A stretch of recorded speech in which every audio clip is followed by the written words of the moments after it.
فتحعلی شاه قاجار دومین پادشاه سلسله قاجار بود که در دوران خود با چالش‌های بزرگ داخلی و خارجی روبرو شد. او پس از جنگ‌های خونین با روسیه تلاش کرد تا ایران را حفظ کند و پایه‌های حکومت قاجار را محکم‌تر کند. همچنین در عرصه هنر، معماری و روابط دیپلماتیک نقش مهمی ایفا کرد. با فرکانس تاریخ همراه باشید تا بیشتر از این دوران پرفراز و نشیب بدانیم.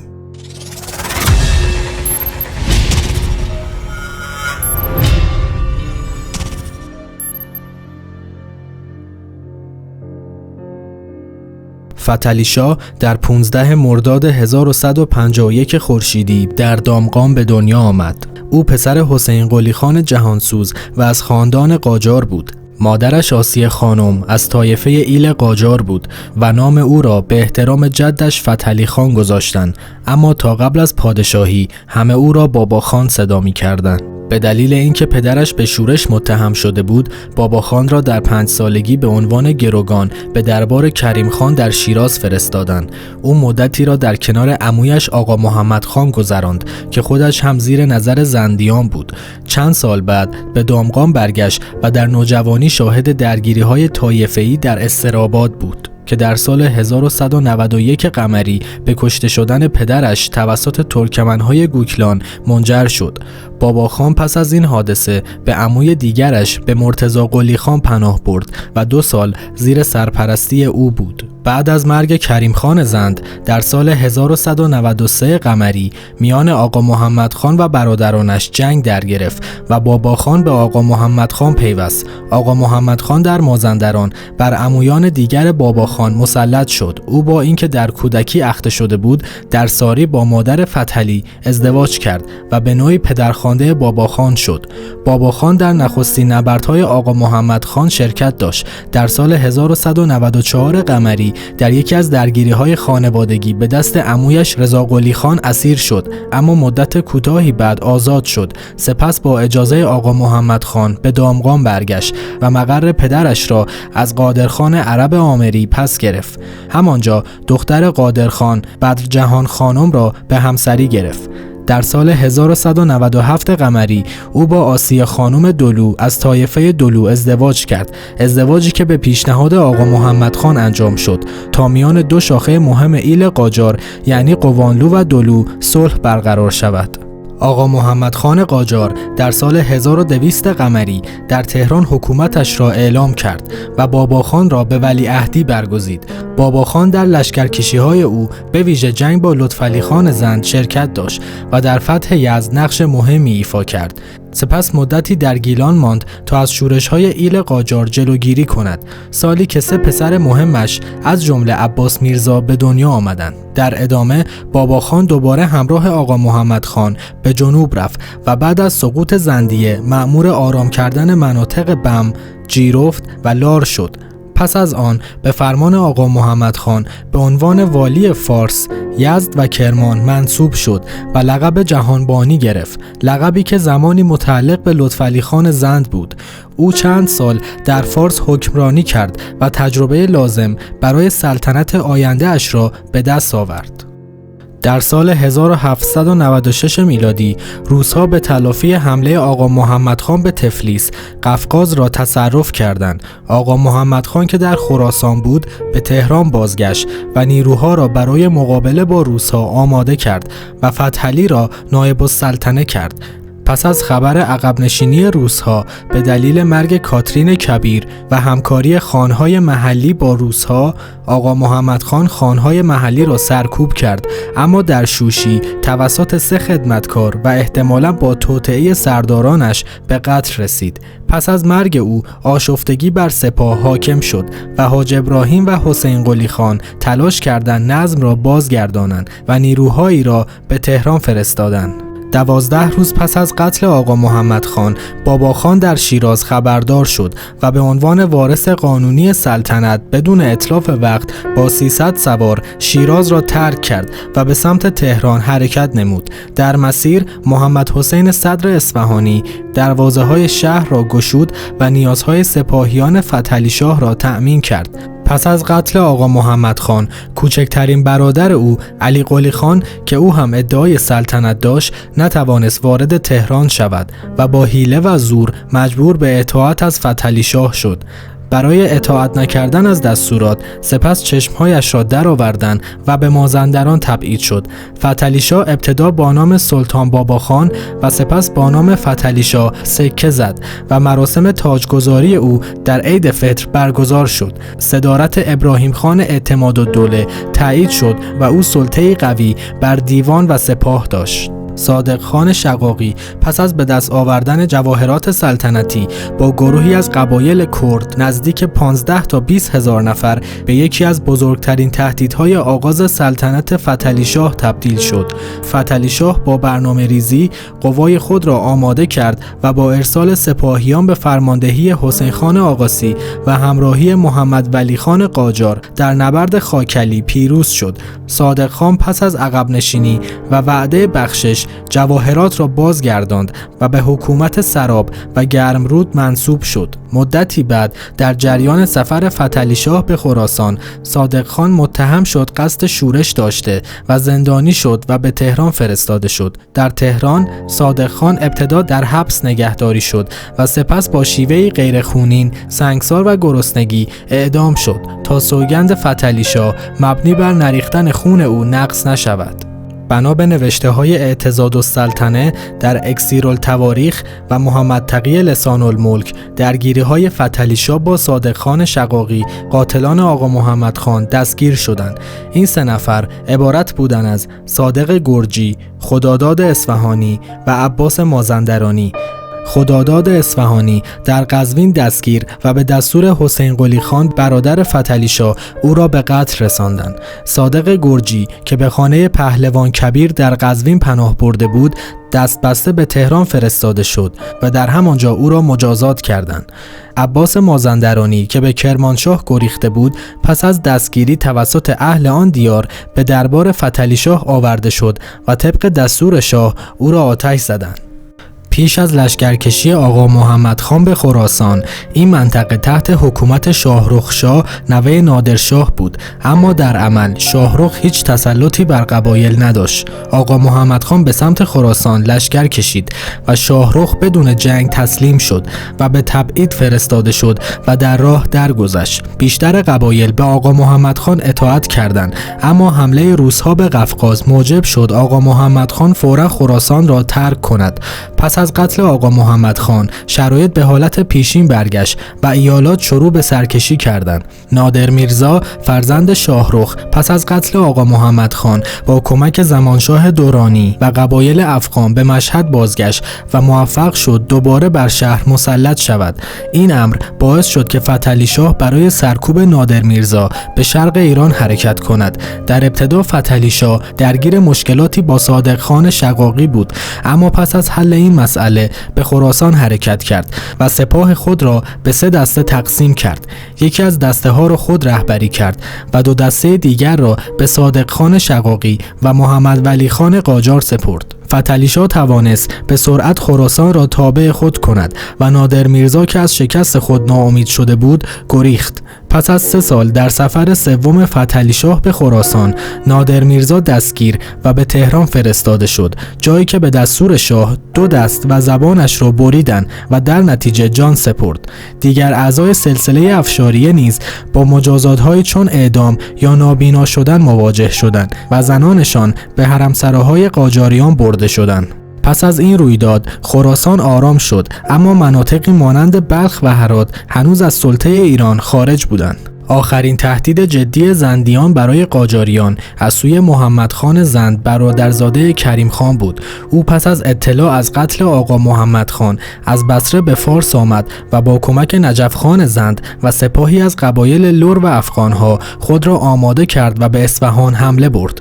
فتحعلی شاه سپاه خود را فرستاد و زندیان تحت رهبری رستم خان زند در خارج شهر شکست خوردند. محمد خان از دستگیری گریخت و به کوههای بختیاری پناه برد. فتحعلی شاه دستور اعدام حامیان او را داد، اما با وساطت روحانیون بخشی از رجال اصفهان را بخشید. محمد خان دوباره سپاهی از لرهای بروجرد گرد آورد و با ارتش فتحعلی‌شاه که 12,000 نفر بود جنگید، اما شکست خورد و گریخت. او در دسفول دستگیر و به فتحعلی‌شاه تحویل داده شد. شاه دستور داد او را کور کنند و در راه بصره رهایش کردند تا جان سپرد. این رویداد در محرم 1213 رخ داده. شاه محمد دورانی امیر افغان ابتدا توسط برادرش زمانشاه دورانی به حاکمیت هرات منصوب شده بود، اما در 1797 میلادی علیه او شورید. زمانشاه او را از هرات بیرون راند و شاه محمود به همراه پسرش کامران میرزا از مسیر سیستان به اصفهان و کاشان و در نهایت تهران آمد. فتحعلی‌شاه 1 ماه پس از ورودش شاه محمود را دوباره به حاکمیت هرات منصوب کرد و امرای خراسان موظف به یاری از او شدند. شاه محمد با نیروهای افغان و ایران با قیصر میرزا جنگید، اما شکست خورد و به ایران بازگشت. در 1801 فتحعلی‌شاه بار دیگر او را به هرات گماشت و با کمک فرمانروای خراسان موفق شد شهر را تصرف کند. 2 سال بعد برادرش شاه شجاع هرات را تصرف کرد و کشمکش میان برادران تا 6 سال ادامه یافت تا شاه محمود هرات و قندهار را فتح کرد. او تا سال 1829 تحت الحمایه ایران بر این نواحی حکومت کرد. پس از مرگش پسرش کامران میرزا به حاکمیت هرات رسید و اعلام استقلال کرد و عباس میرزا را برای سرکوب او فرستاد. در آغاز سلطنت فتحعلی‌شاه بزرگترین تهدید شورش برادرش حسین قلی خان بود. حسین قلی خان که پیشتر به حاکمیت فارس منصوب شده بود، ادعای سلطنت داشت و جمعی از بزرگان شیراز را گرد آورد تا درباره پیامدهای شورش مشورت کند. مخالفت برخی بزرگان باعث شد او 3 نفر از مخالفان از جمله میرزا نصرالله علی‌آبادی و محمد زمان شیرازی را کور کند و با سپاه کوچکی به سوی اصفهان حرکت کند. در مسیر محمد ولی خان قاجار به او پیوست. فتحعلی‌شاه از وفاداری برخی فرماندهان ایلات قاجار به ویژه سلیمان خان اعتضادالدوله مطمئن نبود و تصمیم گرفت علاوه بر فارس حکومت کرمان را نیز به برادرش بدهد. اما حسین قلی خان به جز سلطنت راضی نبود و جنگ آغاز شد. فتحعلی‌شاه پیروز شد، اما به وساطت مادرشان آسیه خانم مهداولیا برادرش را بخشید و به حاکمیت کاشان منصوب کرد. 3 سال بعد حسین قلی خان بار دیگر شورش کرد و با همراهی محمد قاسم بیگ درویشی از قبایل بیرانوند اصفهان را تصرف کرد و خطبه نماز جمعه به نام او خوانده شد. فتحعلی‌شاه بدون درگیری اصفهان را باز پس گرفت و حسین قلی خان ابتدا به لرستان گریخت و سپس در حرم فاطمه معصومه بست نشست. پس از وساطت میرزا ابوالقاسم قومی شاه درخواست او را رد نکرد. در نهایت حسین قلی خان در شمال تهران برده شد و چشمهایش کور گردید. چند سال بعد در سال 1803 پس از درگذشت آسیه خانم فتحعلی‌شاه دستور اعدام برادرش را صادر کرد. همزمان با این وقایع صدر اعظم ایران حاج ابراهیم اعتمادالدوله نیز برکنار و کشته شد. حاج ابراهیم اعتمادالدوله صدر اعظم اول فتحعلی‌شاه در سالهای پایانی دهه 1790 به تدریج نفوذ و جایگاه خود را در دربار از دست داد. مرگ آسیه خانم مهداولیا مادر شاه، رقابت‌های داخلی و نارضایتی شاه از شیوه رفتار او وضعیتش را تضعیف کرد. در فروردین 1801 حاج ابراهیم به اتهام خیانت از صدارت برکنار شد و تحت بازداشت قرار گرفت. طبق روایت منابع تاریخی او مجازات شد و بیشتر اعضای خانواده نزدیکش نیز بازداشت یا اعدام شدند. مدتی بعد حاج ابراهیم به قزوین و سپس به طالقان منتقل شد و در همانجا کشته شد. این واقعه یکی از مهمترین حوادث سیاسی سالهای آغازین سلطنت فتحعلی‌شاه به شمار می‌آید. سقوط حاج ابراهیم اعتمادالدوله صدر اعظم فتحعلی‌شاه به دلایل مختلفی مربوط بود. رقیبان او از جمله حسین قلی خان و دیگر مخالفان او را به همکاری با حسین قلی میرزا متهم کردند. همچنین عدم موفقیت حاج ابراهیم در کنترل رقیبان و مسائل مربوط به املاک وسیع در فارس و ولایات جنوب غربی ایران بر این تصمیم تأثیر داشت. بسیاری از منابع او را فردی بزرگ و نابغه می‌دانند. آقا محمد خان هم به فتحعلی شاه توصیه کرده بود که حاج ابراهیم نباید در آرامش بمیرد. در نهایت سقوط او مشابه سرنوشت صدر اعظم‌های بعدی از جمله قائم مقام فراهانی و امیرکبیر بود که به اتهام مشابه گرفتار شدند. در این بخش از ویدیو می‌خواهیم درباره فتحعلی شاه و برخورد ایران با اروپاییان صحبت کنیم. ایران در مواجهه با اروپا به نظر می‌رسید هنوز آمادگی مقابله با فشارهای خارجی را ندارد.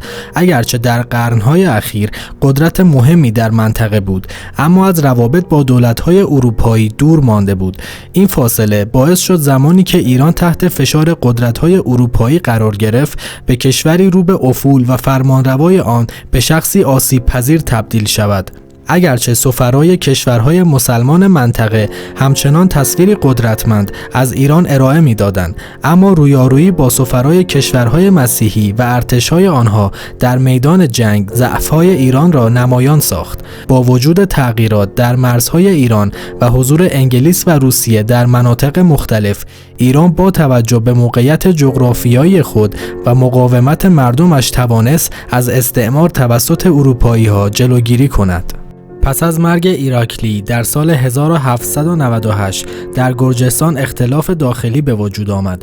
گئورگی یکی از مدعیان خودش را تابع روسیه معرفی کرد. فتحعلی شاه به او نامه نوشت و خواست که اطاعت ایران را بپذیرد و گئورگی نیز در پاسخ ادعا کرد تابع ایران است، اما همزمان از روس‌ها کمک خواست. کمی بعد پائول اول گرجستان را یکی از ولایات روسیه اعلام کرد و از ایران خواست از این منطقه صرف نظر کند و غرامت بدهد، اما خودش در 1801 ترور شد.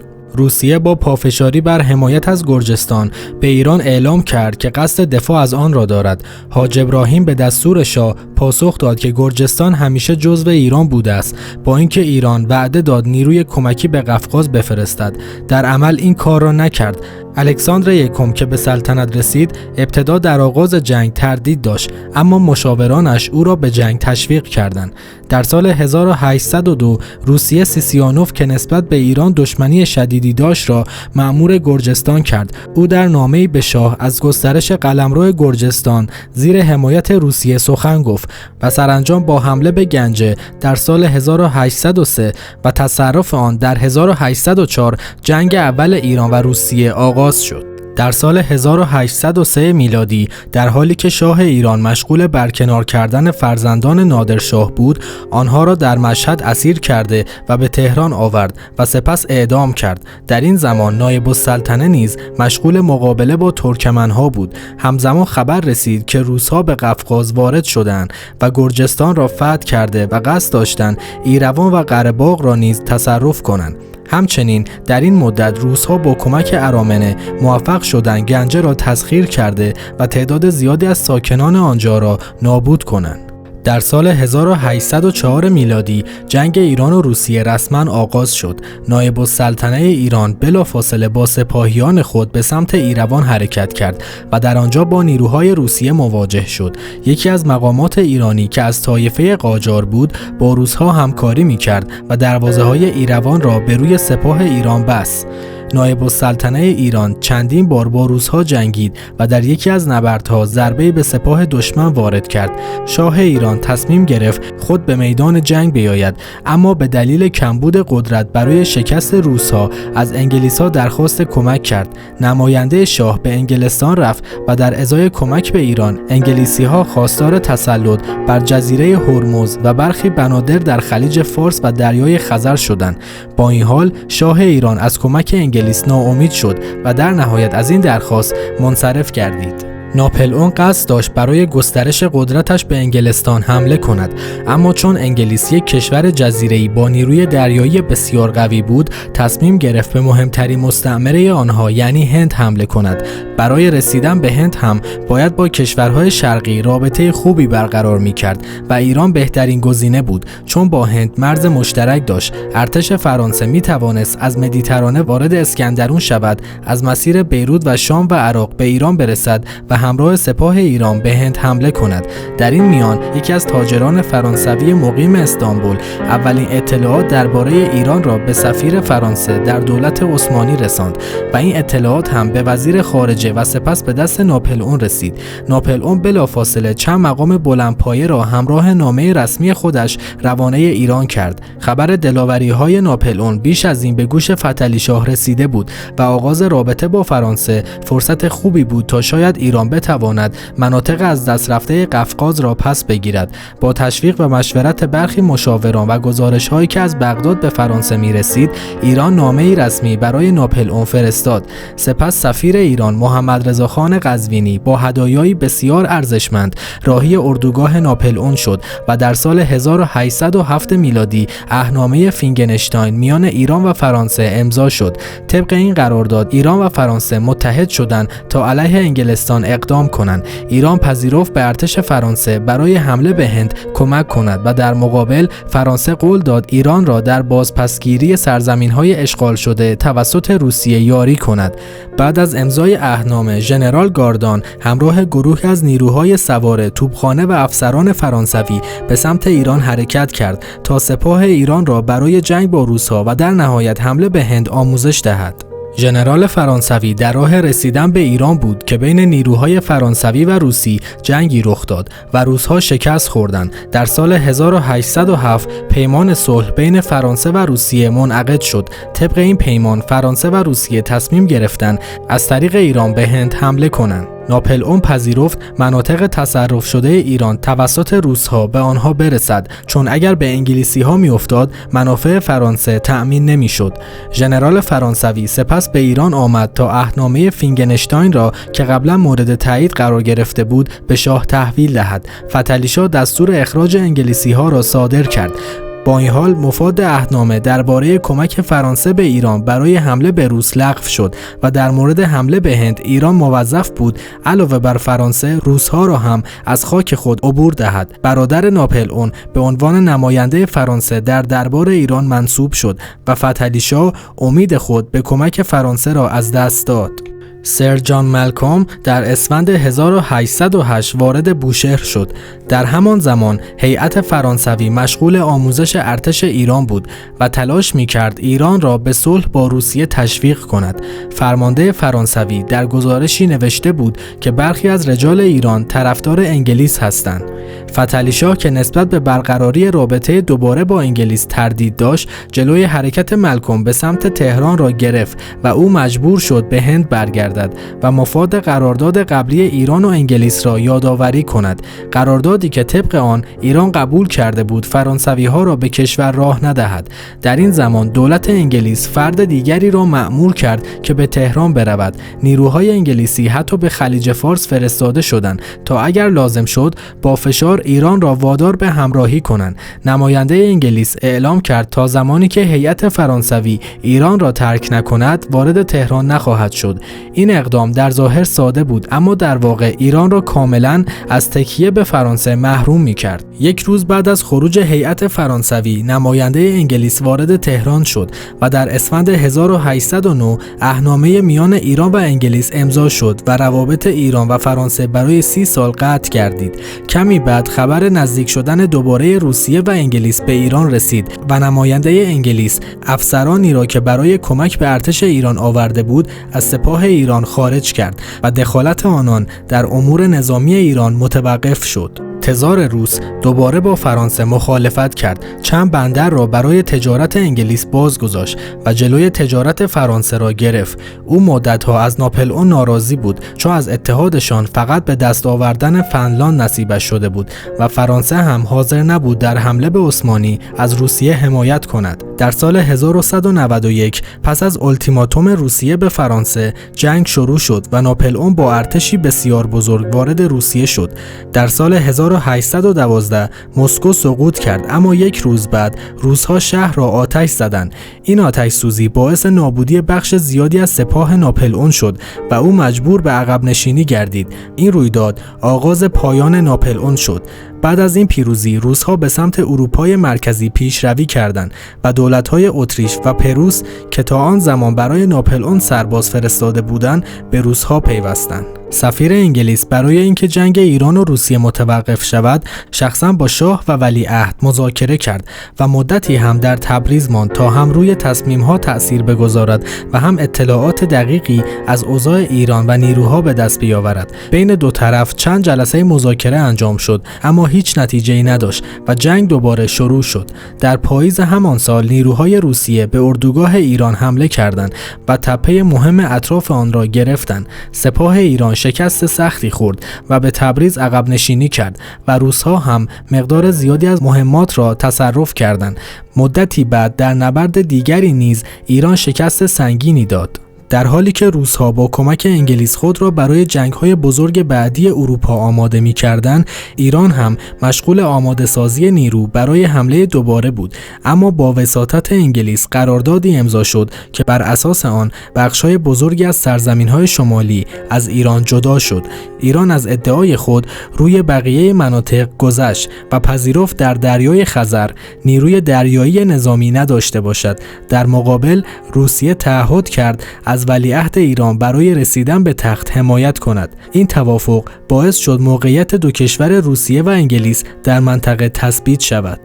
ارتش فرانسه در یکی از بزرگترین نبردهای آن دوره شکست خورد. از آن طرف انگلیس هم نمیتوانست به تنهایی فرانسه را از میدان خارج کند. برای همین تلاش کرد با کشورهای اروپایی دیگر متحد شود. در نهایت چند کشور اروپایی با هم اتحاد تشکیل دادند. چند ماه بعد رهبر فرانسه مجبور به استعفا شد و او را به جزیره نزدیک سواحل ایتالیا تبعید کردند. پس از عقد قرارداد گلستان، عباس میرزا تصمیم گرفت برای تقویت نیروهای نظامی ایران افرادی را برای آموزش نیروهای ارتش استخدام کند. در سال 1815 میلادی او دوباره قصد داشت افسران نظامی از فرانسه جذب کند، اما نتوانست به هدفش برسد. پس از آن تصمیم گرفت گروهی از جوانان ایرانی را به همراه کلونل دارسی به انگلستان بفرستد برای آموزش نظامی. همچنین تعدادی افسر فرانسوی در کرمانشاه مشغول آموزش نیروهای کرد بودند، اما این پروژه ها بعدها به فراموشی سپرده شد و ادامه نیافت. دوره دوم جنگ‌های ایران و روس بدون اعلام رسمی شروع شد. شاه تمایل به جنگ نداشت و برای صلح میرزا داوود خان را به عنوان سفیر به روسیه فرستاد، اما ژنرال یورمولوف اجازه عبورش از قفقاز را نداد و داوود خان مجبور شد از راه عثمانی برود. او در استانبول از سفیر اتریش خواست برای میانجیگری کمک کند و به پیشنهاد او نامه‌ای برای پرنس مترنیخ نوشت و جوابی دریافت نشد. در خرداد 1205 عباس میرزا حمله را آغاز کرد و تالش را پس گرفت. قیام مردم گنجه باعث شد شهر به راحتی به دست ایرانیان بیفتد و موج اعتراض به روس‌ها در بیشتر مناطق مسلمان نشین قفقاز گسترش پیدا کند. طی چند هفته بخش بزرگی از مناطقی که در اهنامه گلستان واگذار شده بود دوباره آزاد شد. در ادامه روس‌ها اعلام کردند که مذاکرات آتش‌بس در سطح فرماندهان نظامی شروع شده و آمدن داوود خان لازم نیست. دلیل اصلی مخالفت روس‌ها این بود که یورمولوف توانست ارتش خود را سریع بازسازی کند و از تعلل عباس میرزا استفاده کرده با 5000 نیروی تازه نفس ضد حمله بزند. اولین نبرد جدی رخ داد که در آن سوار نظام ایران شکست خورد و محمد میرزا برای مدتی به دست قزاق‌های روسی افتاد، اما با کمک رئیس یکی از طوایف شاهسوند نجات داده شد. روسیه میخواست استانبول را بگیرد و انگلیس هم بدش نمیآمد عثمانی را با کمک روسیه تقسیم کند، اما نمیخواست روس‌ها بیش از حد قدرت بگیرند و نقش قهرمان را در بالکان به دست بگیرند. به همین دلیل در خرداد 1206 روسیه، بریتانیا و فرانسه عهدنامه‌ای امضا کردند تا از انقلاب یونان علیه عثمانی حمایت کنند. در مرداد 1206 جنگ سختی میان ایران و روسیه در سواحل ارس رخ داد. ایران کشتی جنگی در خزر نداشت و مجبور به پرداخت مالیات شد. روس‌ها عباس آباد را گرفتند، اما عباس میرزا چند پیروزی موضعی به دست آورد و برخی لشکرهای روسی را عقب راند. روس‌ها از اختلاف فتحعلی شاه و عباس میرزا استفاده کردند و حملات بزرگتری انجام دادند. پاسکوویچ پس از نبردی خونین ایروان ایران را فتح کرد و تمام مناطق شمال ارس به دست روس افتاد. سپس ارتش روس تبریز را گرفت و این پیروزی‌ها در روسیه بزرگنمایی شد. اختلافاتی درباره مفاد عهدنامه گلستان هم وجود داشت. روس‌ها 3 منطقه از جمله گوگشای را که متعلق به ایران بود طلب کردند و آن را تصرف کردند. در ایران مردم از رفتار روس‌ها خسته شده بودند و قیام کردند، اما به نتیجه نرسید. بی‌نظمی، اختلافات داخلی و ناتوانی فرماندهی باعث شد ارتش ایران بارها شکست بخورد. در جنگ بزرگ گنجه هم اختلاف میان شاهزادگان و فرار آصف‌الدوله باعث فروپاشی قشون شد. روسیه حتی کتابخانه اردبیل را غارت کرد و نسخه‌های خطی را به پترزبورگ برد. در نهایت عباس میرزا پس از شکست‌های پیاپی صلح را پذیرفت و عهدنامه ترکمنچای امضا شد. ایران خانات ایروان و نخجوان را به روسیه واگذار کرد. حق کشتیرانی در دریای خزر را از دست داد و موظف شد 5 میلیون تومان غرامت بدهد. همچنین روسیه در ایران حقوق کاپیتولاسیون و امتیازات قضایی به دست آورد.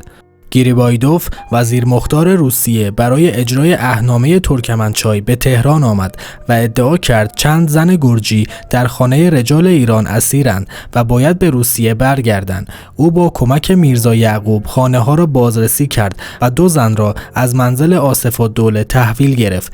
این کار مردم را خشمگین کرد. بازار بسته شد و در نهایت جمعیت خشمگین در 22 بهمن 1207 به سفارت روسیه حمله کردند و گریبایدوف و همراهانش کشته شدند. برای جلوگیری از جنگ، خسرو میرزا با نامه عذرخواهی شاه و الماس شاه به مسکو رفت. تزار روسیه عذرخواهی را پذیرفت و ماجرا بدون جنگ پایان یافت. در سالهای پایانی سلطنت رفت و آمد ایلهای چادرنشین در مرزهای غربی مشکل ساز شد. برای کنترل اوضاع سپاه ایران به سمت غرب حرکت کرد و تا نزدیکی بغداد پیش رفت. دولت عثمانی درخواست صلح داد و در نهایت 2 کشور در شهر ارزروم عهدنامه امضا کردند و مسئله مرزی پایان یافت. در سال 1211 محمد میرزا به هرات لشکرکشی کرد و امیر آنجا را شکست داد، اما پس از مرگ ناگهانی عباس میرزا در مشهد با امیر هرات پیمان صلح بست. طبق قرارداد هرات موظف شد خراج بپردازد و استحکاماتش را خراب کند. محمد میرزا سپس به تهران رفت و به ولیعهدی انتخاب شد. تعداد زنان فتحعلی‌شاه در منابع مختلف متفاوت ذکر شده و از 100 نفر تا بیش از 1000 نفر گزارش شده است. برخی منابع تعداد همسران او را 189 نفر با 144 فرزند پسر و برخی دیگر حدود 300 فرزند مذکر نوشتند. اولین همسر او بدرجهان خانم بود که در سال 1161 خورشیدی با فتحعلی‌شاه ازدواج کرد و نخستین فرزندش همایون سلطان خانم بود. فتحعلی‌شاه در آخرین سفر خود به دلایل امنیتی و مالیاتی از تهران به اصفهان حرکت کرد تا نظم در ولایت‌های عراق و فارس برقرار شود و مالیات‌های آنان را دریافت کند. او ابتدا در باغ نگارستان، سپس قم و کاشان توقف کوتاه داشت و پس از حدود 1 ماه به باغ سعادت‌آباد هزارجیری به اصفهان رسید و با فرمانداران دیدار کرد. به دستور شاه، سیف‌الدوله، حسین علی میرزای فرمانفرما، حسام السلطنه و عبدالله خان امین‌الدوله با 7000 نیرو برای سرکوب شورش و جمع‌آوری مالیات به فارس اعزام شدند. فتحعلی‌شاه در روز پنجشنبه 19 جمادی الثانی 1250 قمری در عمارت و باغ هزارجیری به اصفهان درگذشت. پیکر او به قم منتقل و در حرم فاطمه معصومه به خاک سپرده شد. عوامل ضعف جسمانی و تغییر مزاج او در سالهای پایانی شامل تسلط روسیه بر آذربایجان و پرداخت غرامت، درگذشت شاهزادگان مهم و ولیعهد عباس میرزا و اختلافات داخلی میان شاهزادگان بود. او در 4 سال پایانی عمر به بیماری‌های کبدی و سل مبتلا شده بود. فتحعلی‌شاه پیش از مرگ آرامگاهی در حرم فاطمه معصومه ساخت و تخت سنگ مرمر مزارش را با اشعار موزون منقش نمود. فتحعلی شاه از آغاز سلطنت خود تلاش می‌کرد در نظر علمای شیعه پادشاهی مؤمن جلوه کند و سلطنتش را به نیابت از فقیهان اعلام کرد. او اقدام به ساخت مساجد و تعمیر مقبره‌های مقدس شیعه نمود و در دومین سال سلطنت خود پولهای زیادی برای حرم‌های عراق، قم و شاهچراغ هزینه کرد. آثار و نوشته‌های دینی به دستور او به او تقدیم می‌شدند و روحانیون را تشویق می‌کرد در شهرها و ولایات مستقر شوند تا با آنها دیدار منظم داشته باشد. قدرت روحانیون چنان بود که علیه روس‌ها اعلام جهاد کردند و شاه نتوانست آن را رد کند.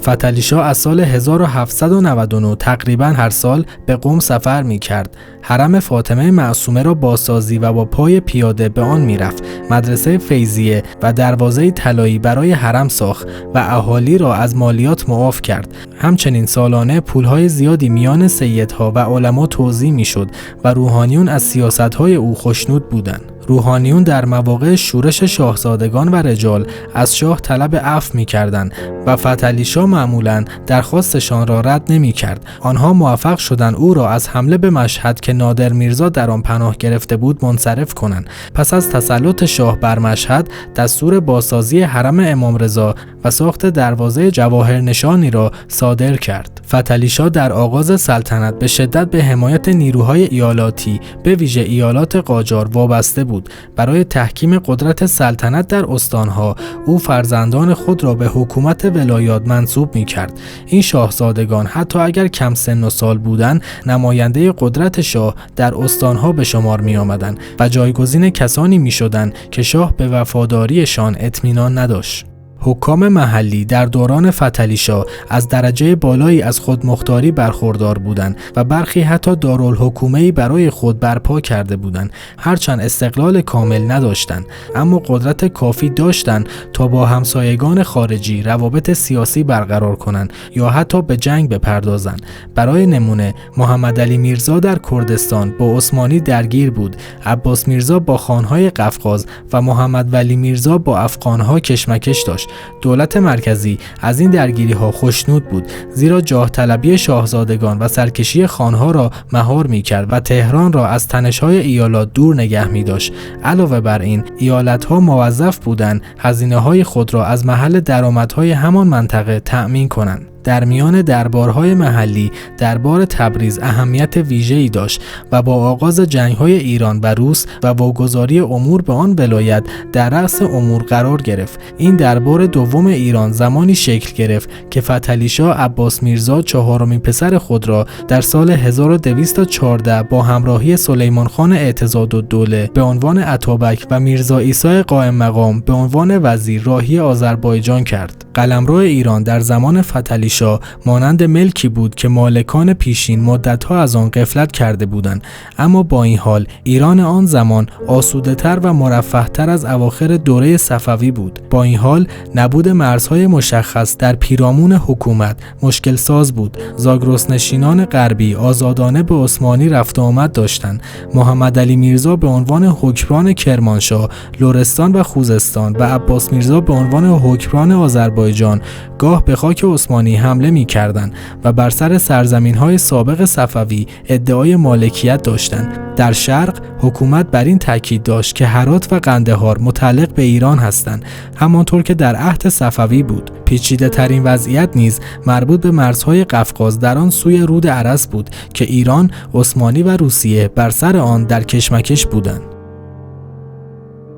از علاقه‌مندی‌های فتحعلی شاه می‌توان گفت فتحعلی شاه دلبسته شعر و ادب بود و با تخلص شعر می‌سرود. او یکی از چهره‌های مؤثر جنبش بازگشت ادبی به شمار می‌رفت و شاعران و نویسندگان را از سراسر کشور در دربار خود گرد می‌آورد. چهره‌هایی مانند فتحعلی خان صبا، نشاط، قانی، قائم مقام فراهانی، وصال و هما به نوعی با دربار او در ارتباط بودند. شاه گاهی نشست‌های ادبی برگزار می‌کرد، خود در آنها حضور می‌یافت، شاعران را به بداهه سرایی تشویق می‌کرد و به آنان پاداش‌های قابل توجه می‌داد. از فتحعلی شاه حدود 3500 بیت باقی مانده که نزدیک به 2000 بیت آن غزل است و بقیه شامل قصیده، ترکیب بند، مثنوی و رباعی می شود. دیوان او را میرزا صادق در دوره ناصرالدین شاه گردآوری کرد.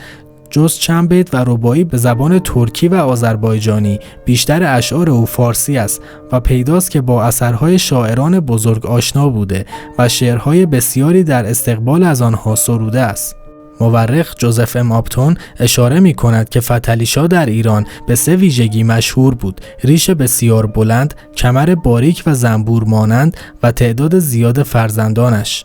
گاسپار دروویل که در سالهای 1812 تا 1813 با فتحعلی شاه دیدار کرده بود، او را چنین توصیف می کند: فتحعلی شاه روزی خوش‌قیافه ترین مرد کشور بود. در حدود 50 سالگی قد بلند داشت، ولی بر اثر سبک زندگی خاص تندرستیش به شدت آسیب دیده بود. پشتش خمیده و اندامش لاغر و ضعیف شده بود. به سختی روی پا می ایستاد و صدایش که پیشتر نیرومند و زنگدار بود، اکنون گرفته و لرزان بود. دروویل همچنین میگوید فتحعلی شاه دارای تعداد زیادی سوگلی بود، اما پزشکان به او توصیه کرده بودند بیش از 3 روز یک بار زنان را به حضور نپذیرد. او همچنین از مدتی پیش از مومیا استفاده می کرد، ماده‌ای قیری و محرک که از شکاف صخره‌ای نزدیک شیراز استخراج می شد و برای مصرف شخص شاه اختصاص داشت. جمع‌آوری این ماده با حضور مقامات و نگهبانی دقیق انجام می شد. گاهی مقدار ناچیزی از آن به کسانی که شاه توجه خاصی به آنها داشت داده می شد. خب دوستان، این بود از زندگی نامه فتحعلی شاه. امیدوارم از این ویدیو درباره فتحعلی شاه و دوران سلطنتش لذت برده باشید. شاهی که نه تنها به دلیل سیاست‌هایش بلکه به خاطر شخصیت پیچیده‌اش شناخته می شود. ممنون که تا پایان این ویدیو همراه ما بودید. لطفاً برای حمایت از ما کانال فرکانس تاریخ را سابسکرایب کنید و نظرات خودتون رو با ما به اشتراک بگذارید. تا برنامه بعدی، بدرود.